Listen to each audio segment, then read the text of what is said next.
Welcome to Indian authentic recipe. நான் உங்கள் கௌரி சங்கரி. இன்றைக்கி நாம் பச்சை சுண்டைக்காயில் குழம்பு செய்கிறது எப்படின்னு பார்க்கலாம். சுண்டை வத்தலை யூஸ் பண்ணி குழம்பு செய்கிறது எல்லாருக்குமே தெரியும். ஆனால் பச்சை சுண்டைக்காயில் குழம்பு செய்கிறது எப்படின்னு பெரும்பாலானவருக்கு தெரியாது. அப்படின்றதுக்காக தான் இந்த வீடியோவை போட்டிருக்கேன். இந்த வீடியோவை ஸ்கிப் பண்ணாமல் பார்த்தீங்கன்னா ரொம்பவும் டேஸ்ட்டான வத்தல் குழம்பு எப்படி செய்கிறதுன்னு சொல்லியிருக்கேன். அதையும் நீங்கள் தெரிஞ்சுக்க முடியும். அதற்கு முன் இதுவரை நமது சேனலை சப்ஸ்கிரைப் பண்ணாதவங்க சப்ஸ்கிரைப் பண்ணிவிடுங்க. வீடியோ கீழே தெரிகிற பெல் பட்டனை மறக்காமல் கிளிக் பண்ணிவிடுங்க.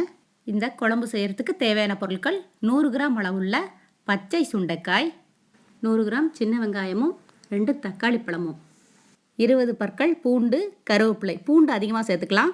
தாளிப்பதற்கு 1 ஸ்பூன் கடுகு, அரை ஸ்பூன் வெந்தயம், 2 காஞ்ச மிளகாய், அரை ஸ்பூன் பெருங்காயத்தூள். குழம்பு செய்ய தேவையான மசாலா: 2 ஸ்பூன் மிளகாய்த்தூள், 2 ஸ்பூன் மல்லித்தூள், 1/4 ஸ்பூன் மஞ்சத்தூள், அரை ஸ்பூன் உப்பு, சின்ன பீஸ் வெல்லம். இதோட 1 ஸ்பூன் குழம்பு மிளகாய்த்தூள் சேர்த்துக்கலாம். ஒரு லெமன் சைஸ் புளி எடுத்து தண்ணீர் ஊற்றி ஊற வச்சிடணும். இது போன்ற குழம்புகளுக்கு நல்லெண்ணெய் யூஸ் பண்ணிங்கன்னா நல்ல வாசனையும் ருசியும் கிடைக்கும்.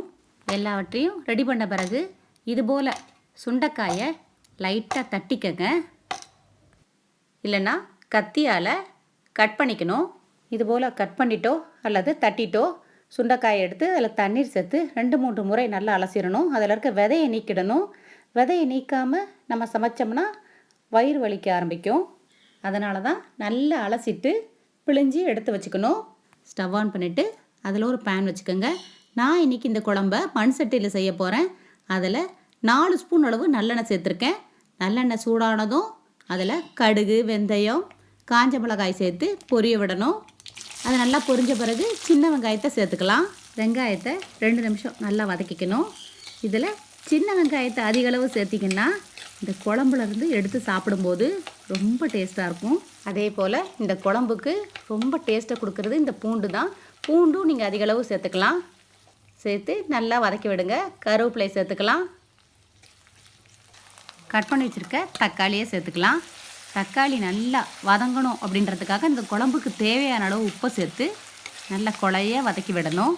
இப்போது நல்லா கழுவிட்டு எடுத்து வச்சுருக்கிற சுண்டைக்காயை சேர்த்துக்கலாம். இதையும் அப்படியே 2 நிமிஷம் நல்லா வதக்கி விடணும். குழம்புக்கு தேவையான மசாலாக்களை சேர்த்துக்கலாம். மிளகாய்த்தூள், மல்லித்தூள், குழம்பு மிளகாய்த்தூள், மஞ்சள் தூள், பெருங்காயத்தூள் சேர்த்து அப்படியே எல்லாத்தையும் நல்லா ஒன்றா வதக்கி விடணும். ஸ்டவ்வை லோ ஃப்ளேமில் மாற்றிக்கணும். இதை மருத்துவ குணம் நிறைந்த குழம்புன்னு சொல்லலாம். டேஸ்ட்டில் இதை அடிச்சுக்க முடியாது, அப்படி இருக்கும். பச்சை சுண்டைக்காய்ன்றதுனால வேகிறதுக்கு நேரம் எடுத்துக்கும். அதற்காக 1 டம்ளர் அளவு தண்ணீர் சேர்த்து நல்லா மிக்ஸ் பண்ணிவிட்டு மூடி போட்டு மூடி வச்சுடணும். 8லேருந்து 10 நிமிஷம் வரைக்கும் நல்லா வேகணும். சுண்டைக்காய் வெந்த பிறகு தான் புளி கரைச்சி ஊற்றணும். இப்போ வெந்துருச்சான்னு பார்க்கலாம். சுண்டைக்காய் நல்லா வெந்துடுச்சு. 1 டம்ளர் அளவு தண்ணீர் சேர்த்து புளியை கரைச்சி இதோடு சேர்த்துக்கலாம். நல்லா கலந்து விட்டு ஒரு கொதி விடணும். இப்போ டேஸ்ட் பண்ணி பாருங்கள். ஏதாவது குறைவாக இருந்தால் இந்த ஸ்டேஜில் சேர்த்துக்கலாம். 5 நிமிஷம் நல்லா கொதிக்கட்டும். அதன் பிறகு ஒரு சின்ன பீஸ் வெல்லத்தையும் 1 ஸ்பூன் அளவு நல்லெண்ணெயும் சேர்த்து நல்லா மிக்ஸ் பண்ணி விட்டுறணும். இப்படி செய்கிறதுனால ரொம்ப டேஸ்ட்டாக இருக்கும். ஃபைனலாக கருவேப்பிலையை சேர்த்துக்கலாம். அவ்வளோதான். இதே மெத்தடில் தான் வத்தல் குழம்பு செய்யணும். குழம்பு கொதித்து இறக்கிறதுக்கு முன்னாடி எந்த வத்தலாக இருந்தாலும் சரி அதை நல்லெண்ணெயில் வறுத்துட்டு குழம்புல சேர்த்து மிக்ஸ் பண்ணி விட்டு இறக்கினா டேஸ்ட்டான வத்தல் குழம்பு உங்களுக்கு கிடச்சிடும்.